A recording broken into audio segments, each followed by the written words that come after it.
Salut à tous, c'est Sturi, c'est Salcatch. On se retrouve pour débriefer tous ensemble le pay-per-view de 2015 que tout le monde attendait, WrestleMania 31, la WWE avec une année totalement folle. Et bah c'est maintenant, c'est Salcatch. On en parle de ce WrestleMania 31.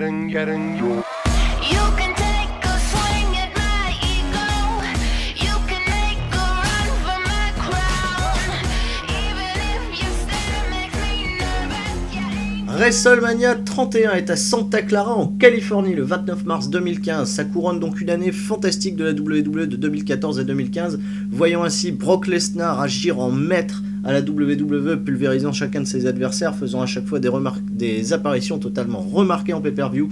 Il est le champion, il défend son titre contre probablement le challenger le plus discutable de ces dernières années, Roman Reigns, qui a totalement été décrié par le public, envoyé en l'air sur les réseaux sociaux. Malheureusement, le gamin, donc du coup, reste en main event, parce que la WWE fait ce qu'elle veut, et si elle veut que Roman Reigns soit votre star de demain, elle sera votre star de demain, vous n'avez rien à faire, c'est comme ça, c'est tant pis.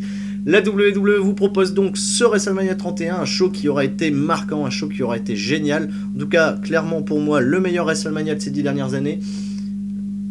On en parle, 77 000 personnes, record d'affluence. C'est maintenant, c'est tout de suite, et on commence par le pré-show. Le match du pré-show voit donc s'affronter un match par équipe à four-way match avec Tyson Kidd et Cesaro, les champions par équipe, contre les Usos, accompagnés de Naomi, les Matadors accompagnés donc de El Torito, et The New Day accompagnés de leur mascotte à eux, j'ai l'impression, le bon vieux, j'ai même oublié son nom tellement on s'en branle.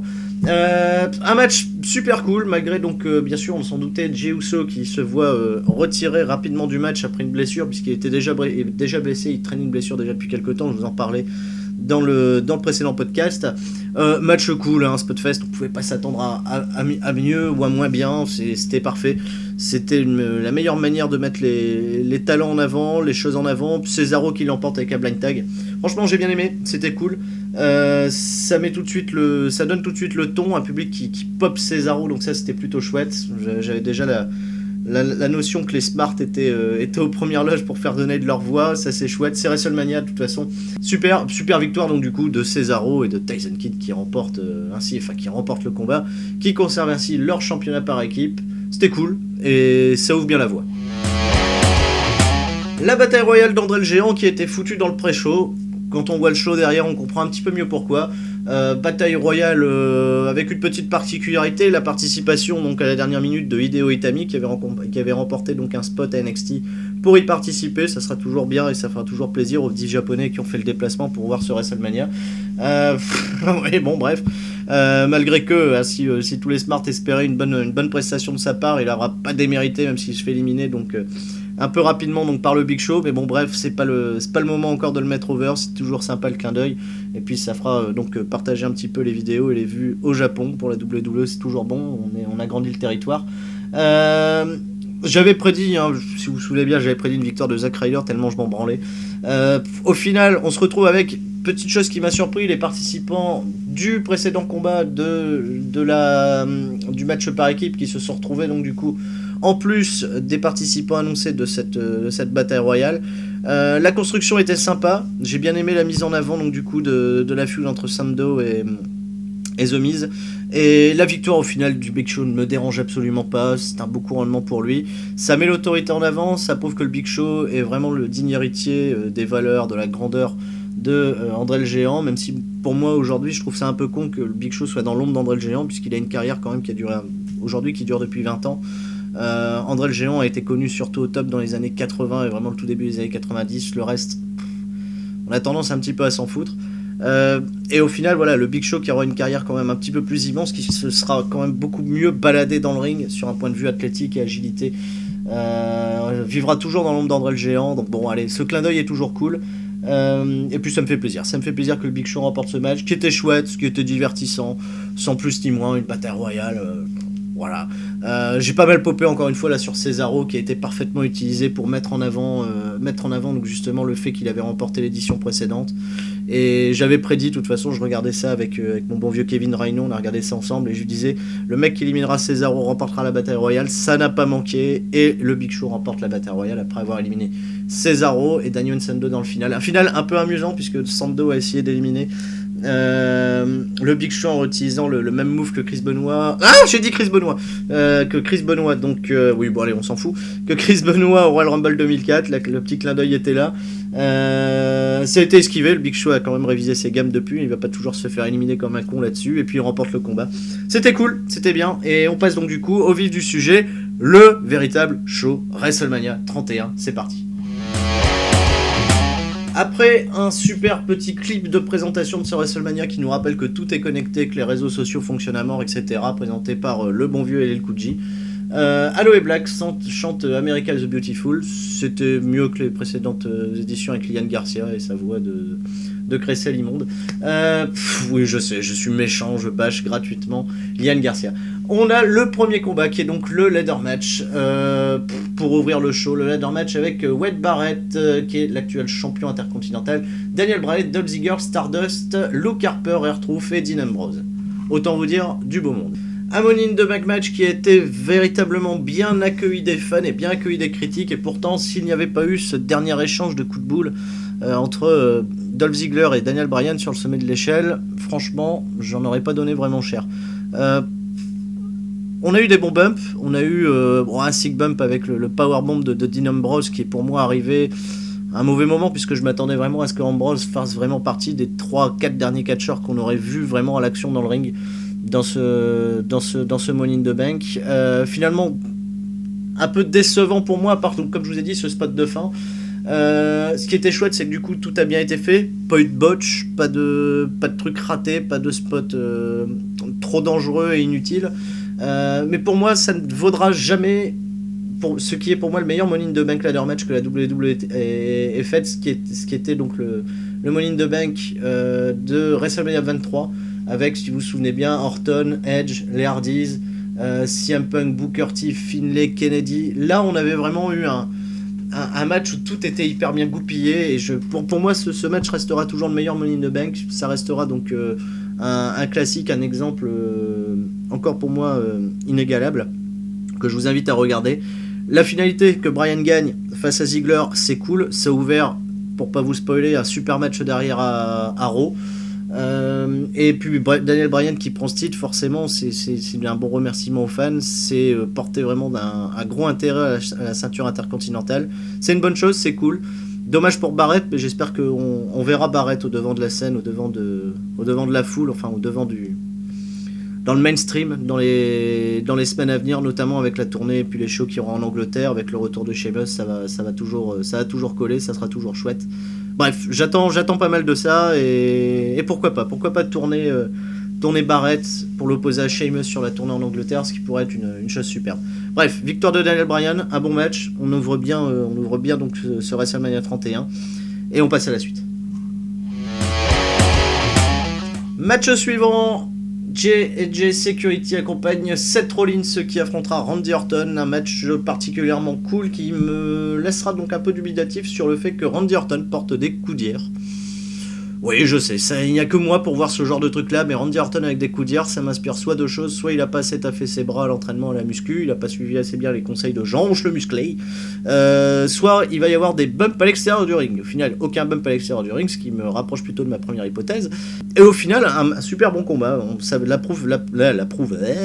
La preuve que Seth Rollins c'est un putain de bon vendeur dans le ring. Il est capable de vendre super bien et de rendre tous les assauts de Randy Orton vraiment excellents. Les placements, tout est parfait dans ce match. J'ai rien à redire. C'est un super bon filler pour amener et toujours faire monter en intensité ce WrestleMania, avec un RKO qui sera vraiment encore une fois venu de nulle part. La puissance de la nuque, la neck force de Randy Orton là, qui a projeté comme ça là, avec la tête. Le bon vieux Seth Rollins qui voulait le curb stomper dans les airs et le récupérer en RKO. Je l'ai pas vu venir. Bon, comme d'habitude, hein, on est à WrestleMania, les mecs se dégagent de tous les finishes, sauf du dernier, de celui-là qui vient vraiment de nulle part. Super cool, au final, de voir Randy Orton remporter ce combat, la preuve que la WWE ne souhaite pas l'enterrer et le garder au premier plan. Seth Rollins, de toute façon, est assuré, quoi qu'il en soit, il peut plus perdre d'overness, même s'il perd un match, tellement il est hot. Il aura fait une super année sur la saison régulière, je vous le donne en mille. Hein. C'est pour moi le meilleur catcheur de la saison 2014-2015 à la WWE, rien à dire là-dessus. Un super combat, qui aurait peut-être mérité une place un peu plus haute dans la carte, mais bon, avec ce qui arrive après, je peux comprendre que malheureusement non. Ce match est parfaitement à sa place. Super combat, victoire de Randy Orton, et on passe à la suite.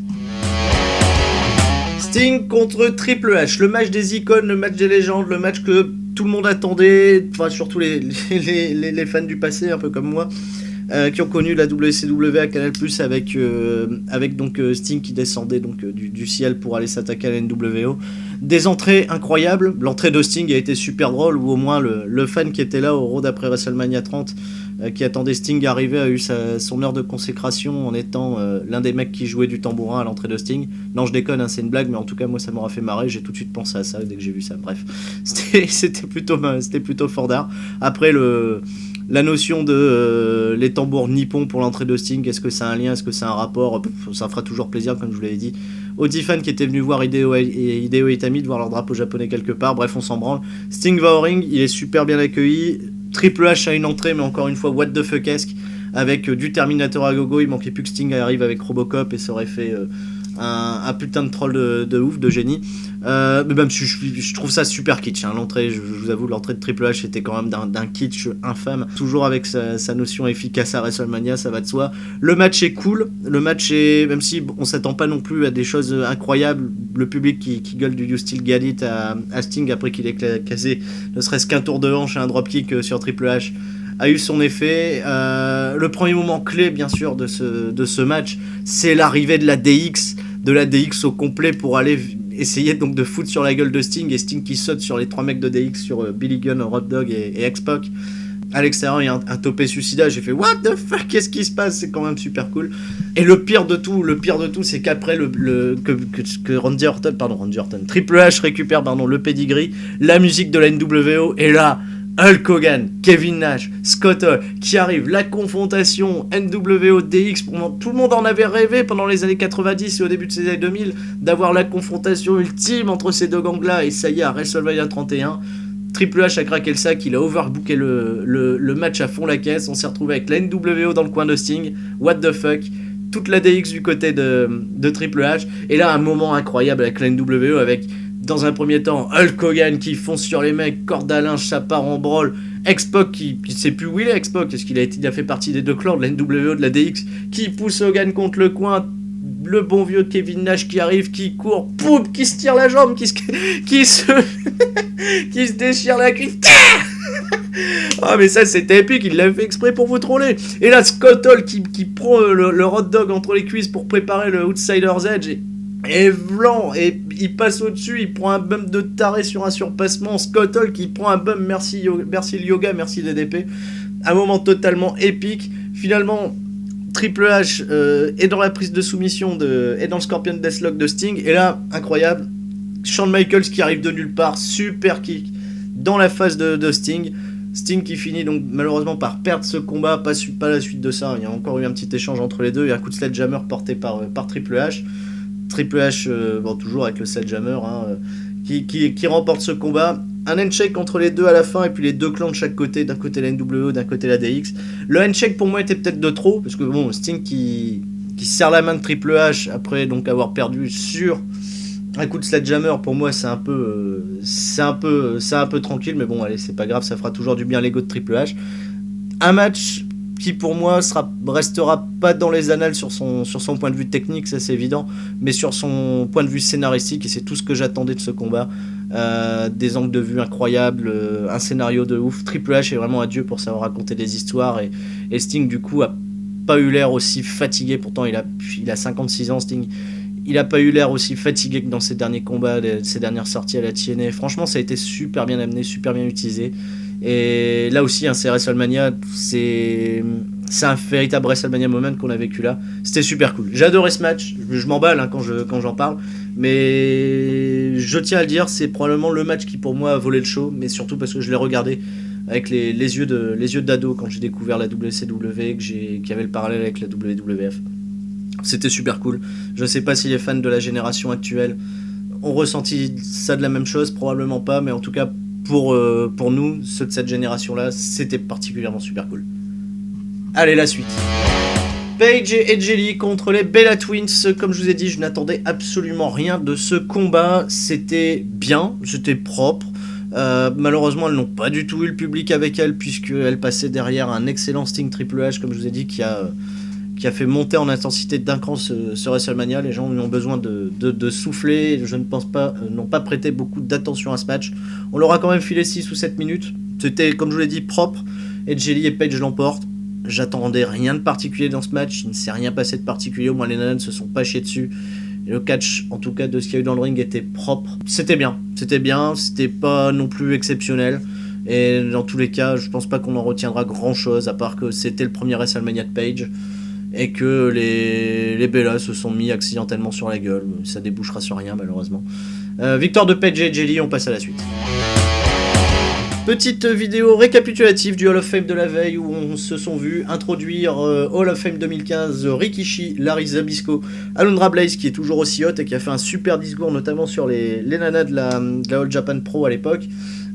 Connor the Crusher, le gamin qui a fait pleurer tout le monde, les Bushwhackers, on s'en branle. Tatsumi Fujinami, c'est assez chouette d'avoir honoré un champion d'un aussi grand talent du Japon au sein même de la WWE. Randy Savage, on n'en parle pas. Arnold Schwarzenegger et Kevin Nash donc en tête d'affiche. Ce que je n'arrive toujours pas à comprendre vis-à-vis donc de la carrière et du prestige qu'avait apporté Randy Savage à cette classe d'intronisation. Et puis après on les voit en live, tout est bien, tout est chouette. Madusa est quand même super hot comme d'habitude. Et pour son âge, je suis sûr qu'elle pourrait encore foutre des putains de branlées aux divas actuelles. On arrive au match que beaucoup attendaient, le match entre Rusev et John Cena.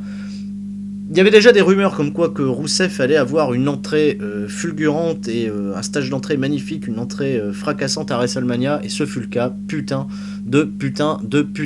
L'hymne russe, les drapeaux, les armées, le tank, putain, Rusev qui arrive sur un putain de tank, un moment totalement épique, Lana en tête de cortège, les drapeaux, les mitraillettes, enfin bref, c'était génial, c'était hyper émouvant. Il y avait vraiment une putain d'atmosphère sur cette arrivée de Rusev. Je me suis dit à tous les coups la WWE va mettre le paquet sur lui, et ben non. Vous savez pourquoi? Parce que John Cena a gagné. Mais oui, si vous vous souvenez bien quand même, John Cena avant tout c'est Superman, c'est le mec qui bravit tout, qui remporte tout, et la finalité de toute cette histoire c'est que Cena gagne toujours à la fin.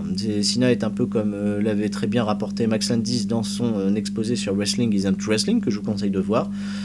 Cena est fade, Cena est Superman, Cena gagne tout le temps. Et donc Cena a encore remporté ce combat, alors que la streak de Rusev a duré quasiment un an, en tout cas dans les matchs simples. Il ne s'est jamais pris de tomber, jamais rien du tout, et Cena l'a quand même remporté. Donner du prestige au titre US, très bien, mais que va-t-on faire derrière de ce bon vieux Rusev? Même si, comme je vous l'avais dit, le cœur m'appelait à prédire une victoire de Rusev, la raison m'a rappelé que Cena allait probablement remporter ce combat. Quand même un petit sentiment de déception derrière, même si Rusev n'a pas démérité, il a porté le match super bien. Cena a porté un springboard stunner venu de nulle part pour vous rappeler qu'il peut vous troller la gueule et continuer de faire ce qu'il veut parce que c'est John Cena. Au final, un bon match, hein, je vais pas cracher dessus, c'est juste la finalité de voir Cena en sortir grandi et d'être totalement incertain sur l'avenir de Rusev à la WWE, en tout cas dans son explosion qui m'effraie un peu. Bref, j'attends de voir comment ça va se passer. De toute façon, 2015 à la clé, donc à la clé les réponses à toutes ces interrogations. La WWE c'est toujours en général où elle va, et je pense j'espère en tout cas qu'elle remerciera Rusev, au moins une star vraiment bien montée à la WWE, qui a su prouver qu'elle pouvait être efficace, que ce soit dans les matchs simples, dans la construction d'un personnage, dans la relation avec Lana, et dans la qualité in ring surtout. Et c'est plutôt chouette d'avoir ces newcomers exploser tout sur leur passage et ne pas démériter du tout leur place à WrestleMania. En tout cas, super point pour Rusev, super entrée. En tout cas, l'entrée de Rusev aura vraiment marqué ce WrestleMania 31. On passe à la suite. Histoire de gagner un petit peu de temps et de faire tomber un peu plus l'obscurité sur le Levi's Stadium, Stephanie McMahon et Triple H donc arrivent sur le ring. Triple H qui a remis donc son traditionnel costume de taulier. Stephanie McMahon est toujours aussi balèze au micro. Ils annoncent donc justement l'affluence record de quasiment 77 000 personnes, 76 976 pour être précis. Hein, ils auraient fait 77 000 si le quart des Japonais était arrivé à temps. C'est une connerie, hein, je dis ça pour déconner. Super moment où Stéphanie, comme à son habitude, arrive à toujours aussi bien attirer de la hit auprès du public en expliquant que c'est grâce à elle et uniquement à elle et au McMahon que 77 000 personnes se retrouvent aujourd'hui dans un stadium. Et là, super, la musique de The Rock, le sauveur absolu est arrivé, The Rock, qui aura su trouver au moins un slim à sa taille, qui prend un putain de coup de vieux, The Rock, c'est quand même hallucinant le coup de vieux que The Rock prend. Il arrive au ring, se fait bâcher la gueule avec toujours le discours hyper populiste. La WWE appartient au peuple, voilà. Ce n'est pas les McMahon qui ont fait The Rock s'est fait lui-même, c'est le peuple qui a fait The Rock. Toujours les traditionnels jokes, Stéphanie qui pète un câble, casse-toi de là, sinon je t'en colle une, et puis elle finit quand même par lui en coller une. Et là, moment épique et magique, The Rock va chercher au premier rang Ronda Rousey, oui, Ronda fucking Rousey de la UFC, qui devait bien se faire chier à l'UFC vu qu'elle défonce tous les adversaires qu'elle a en moins de 10 secondes, et je pense qu'au moment où elle commence à se lasser, elle voit en la WWE une possibilité pour elle de faire un petit peu plus d'acting et de c'est l'excitation quoi, forcément quand t'es à la WWE tu incarnes un personnage et tu peux jouer en plus le fait d'être une putain de badass en termes de combat, hein, j'entends bien, tu peux en plus l'acter, le mettre en avant d'une autre manière. Elle a joué le jeu et c'était plutôt cool. On a eu vraiment un WrestleMania moment assez fun, surtout entre l'acting de The Rock et Rousey avec les faciès et les expressions de cette bonne vieille Stephanie McMahon, avec la joke ultime de Rousey à Stephanie qui lui a dit si tu m'approches, si je t'en colle une, je passe ma main à travers ta bouche, je vais chercher tes trompes de Fallope et je vais faire de la corde à sauter avec. C'était particulièrement immense. Triple H s'en est mêlé, ça s'en est tourné en branle où Ronda Rousey a porté une espèce de déhanché à ce bon vieux Triple H. Elle a coincé le bras de Stéphanie au moins de mouvement, si elle bougeait mal, je suis sûr qu'elle se retrouve avec le bras pété. C'était hyper chouette et ça ouvre plein de possibilités, bien entendu. Déjà beaucoup sont en train de se faire une utopie sur un match à WrestleMania 32 avec Ronda Rousey, The Rock contre Triple H et Stephanie McMahon. Moi c'est toujours bien, ça fera toujours parler. Est-ce que c'était un one shot pour Ronda Rousey ou est-ce qu'on risque de la voir en part-timer un petit peu à la manière de Brock Lesnar à la WWE pour coller des trampes, peut-être pas des trampes à des gonzesses parce que ça servira à rien, elle seule elle décrédibilise toute une génération de divas de la WWE au moins sur ces 15 dernières années. C'était plutôt cool et pour autant la nuit est pas tombée, donc l'Undertaker va rentrer dans la lumière. Match suivant. L'Undertaker contre Bray Wyatt, le match pour le visage de la peur. Bray Wyatt qui arrive directement avec une armée d'épouvantail, hein, histoire de, je pense, mettre une petite claque dans la finale de la saison 5 de Walking Dead. C'était plutôt chouette, quoique le concept de Bray Wyatt arrivant dans la lumière et non pas dans l'obscurité, avec toutes les petites lumières qui brillent, lumière des téléphones portables des fans dans l'audience, enlève quand même pas mal de cachets, même si c'était toujours cool. Il porte une tenue super cool, le Bray Wyatt. La petite anecdote avant ce match, c'est que Bray Wyatt s'est pété la guibole.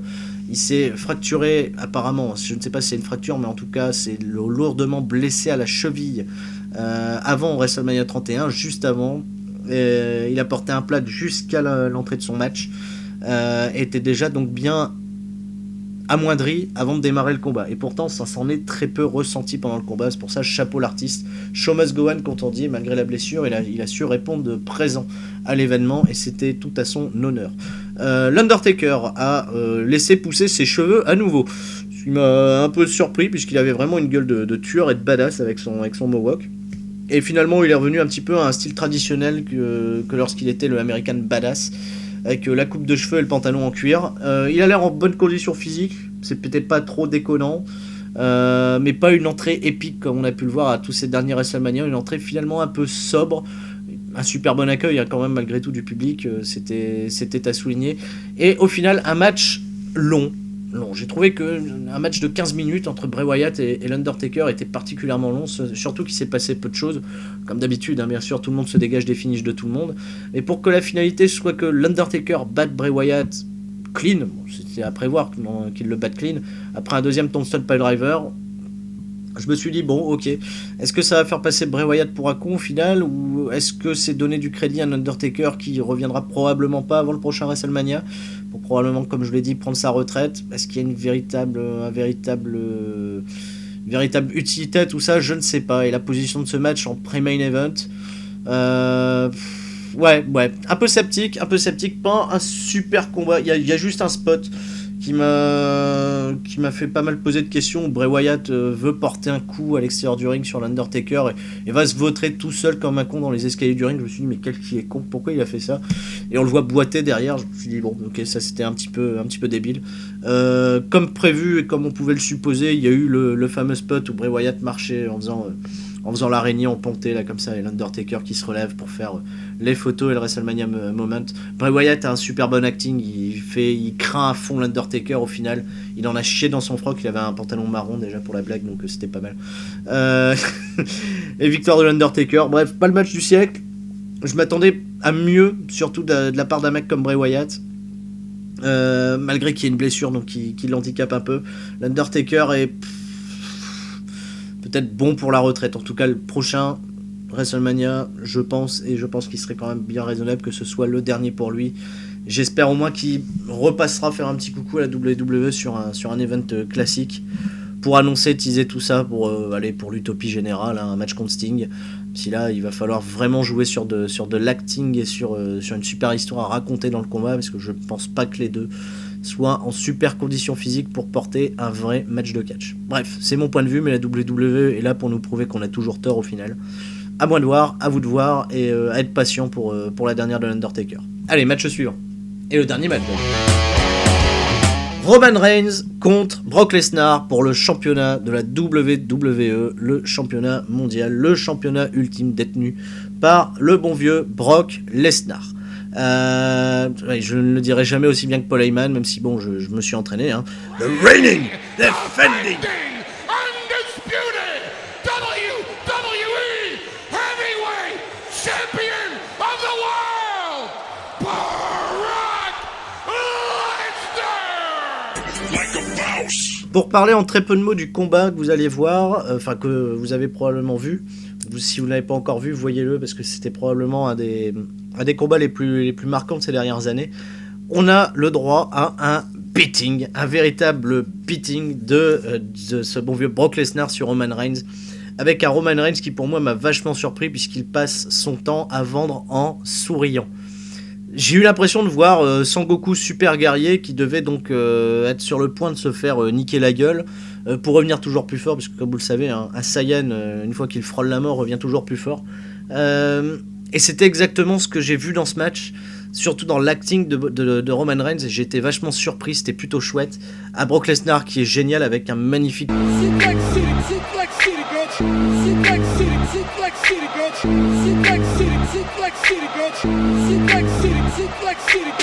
qui rappelle sans aucun doute que Brock Lesnar est probablement le catcheur le plus divertissement à l'heure actuelle mondial, j'ai envie de dire, et je suis particulièrement heureux qu'il ait encore signé à la WWE, parce que ça risque de réserver des choses magnifiques pour les années à venir. Brock Lesnar est vraiment un putain de génie dancing, puisque au moins avec seulement quelques moves à son arsenal et en pouvant dominer un match de A à Z, il est capable de divertir le public et de rendre fou les gens, et moi le premier. Mais le point du match n'est pas fondamentalement là, le point du match est sur la raison principale de ce combat et la finalité de tout, à la question de l'univers, c'est que Seth Rollins nous a baisé la gueule. Pour tous ceux qui se sont posé la question sur les réseaux sociaux, à savoir si Roman Reigns était un challenger crédible pour aller affronter Brock Lesnar à WrestleMania 31 pour couronner un épique règne de maître de Brock Lesnar, la réponse est simple, c'est que Seth Rollins nous a baisé la gueule. Pour tous ceux qui se sont demandé si Brock Lesnar était un champion crédible à la WWE, lui qui avait un contrat de part-timer, qui défendait très peu son titre et qui allait probablement rejoindre dans les semaines à venir l'UFC, la réponse est simple, c'est que Seth Rollins nous a baisé la gueule. Et pour tous ceux qui se sont dit oui, Seth Rollins va probablement cacher son Money in the Bank à WrestleMania, et on leur a probablement répondu mais non, enfin il va pas cacher son Money in the Bank à WrestleMania, c'est WrestleMania, faut pas non plus que ça se termine comme ça. Et bah si, Seth Rollins nous a baisé la gueule. Et pour les plus tordus comme moi qui se sont demandé si le détenteur de la mallette cachait son match dans un combat qui n'était pas encore terminé, est-ce qu'il devait piner uniquement le champion ou l'un des participants au combat pour en faire un triple threat, la réponse est simple et Seth Rollins nous l'a donné, c'est que Seth Rollins nous a baisé la gueule. Mais oui, puisque forcément, si aucun avant lui ne l'avait fait, forcément, Seth Rollins nous baise la gueule encore plus. En arrivant dans ce match où personne donc forcément ne l'attendait, en tout cas personne ne l'attendait pendant le match. Si certains l'attendaient, ils l'attendaient probablement à la fin du combat, lorsque les deux catcheurs seraient vidés. Non, Seth Rollins a été encore plus intelligent, puisque en remportant la mallette, il intervient dans le match, il profite que les deux catcheurs sont down, peut faire le tomber sur Roman Reigns, garde Brock Lesnar hyper over, puisque lui n'aura pas perdu, ça aura donné une suite à Raw qui est fantastique, un combat à WrestleMania qui restera d'anthologie, une construction d'un personnage totalement magnifique. Seth Rollins c'est le putain de futur de la WWE, et aujourd'hui on peut le dire encore une fois, et désolé si j'en ai choqué certains, Seth Rollins nous a tous baisé la gueule. Pour conclure enfin, je dirais que ce WrestleMania 31 était probablement l'un des meilleurs shows de ces 10 dernières années de la WWE. Incontestablement, c'était probablement une chose magnifique que vous avez tous adoré sur les réseaux sociaux, et c'était tellement bon de voir la WWE faire un pied de nez au catch. Et je reciterai donc du coup Max Landis qui dans sa vidéo Wrestling Isn't Wrestling, que je vous conseille à nouveau, de terminer sur cette phrase. La WWE, ce n'est pas à proprement parler uniquement que du catch, c'est un divertissement sur le catch, et c'est avec cet overbooking qui au final est du booking que la WWE a su prouver encore une fois qu'elle pouvait nous en foutre plein la gueule, au moins aussi bien que Seth Rollins nous l'a baisé, ça c'est évident. Et à baiser et à fermer la gueule aussi de tous les smarts. Et j'ai pas vu du coup un seul de mes smarts, pourtant j'en ai beaucoup dans mes contacts sur les réseaux sociaux qui ont décrié ce pay-per-view, tout le monde l'a trouvé super cool. Et pour autant ça sera pas pour moi, c'est mon point de vue personnel, le meilleur WrestleMania auquel j'ai assisté. Je garde un côté très nostalgique et un très bon ressenti des WrestleMania 17 et 20 qui pour moi n'ont pas encore été égalés à la WWE. J'ai également une grosse part de nostalgie quand je repense à la WrestleMania 10, même si sur un point de vue catch, sur un point de vue scénaristique, c'est un pay-per-view qui est totalement inégal, mais sur une conclusion et deux matchs qui auront en tout cas, surtout sur ce WrestleMania 10, marqué les esprits. J'ai pas besoin de vous donner lesquels, hein, vous le savez aussi bien que moi.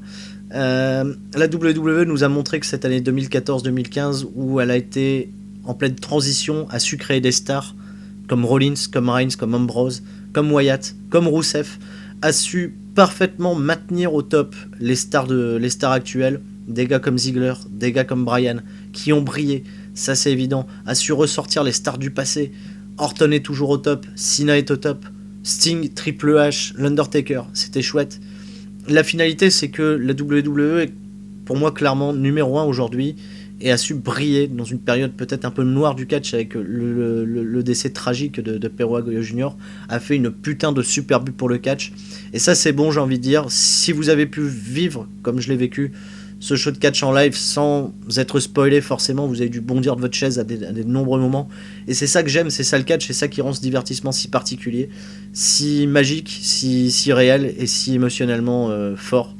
C'est ça le catch après tout, et si j'en parle pour vous sans prétendre avoir la science infuse, c'est pour vous faire partager, vous faire ressentir mes émotions à chaque fois que je regarde un pay-per-view et à chaque fois qu'il y a cette fête géniale qui est WrestleMania.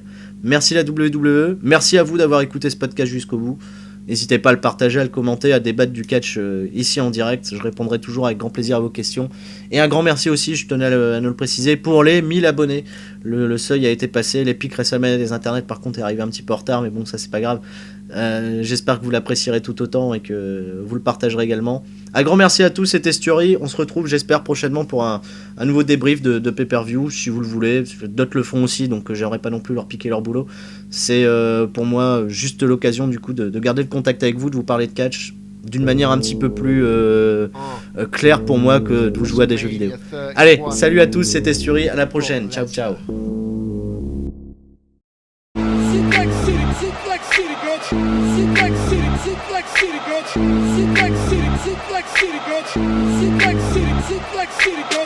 Yeah, Suplex City, bitch. Wrecking Roman Reigns with my German whip. Throw him over the ring. I release that shit, cause I'm Brock Lesnar. I don't need no bridge, cause I hurt my neck many years ago. But I still get to go to bed with Rena Miro. So she loves my rod and tackle whenever I give her them. You want a suplex? Bitch, that's a fisherman. Start of the match, F5. Try to come back, F5. Think he's on the attack, F5. Money in the bank, nah, F5.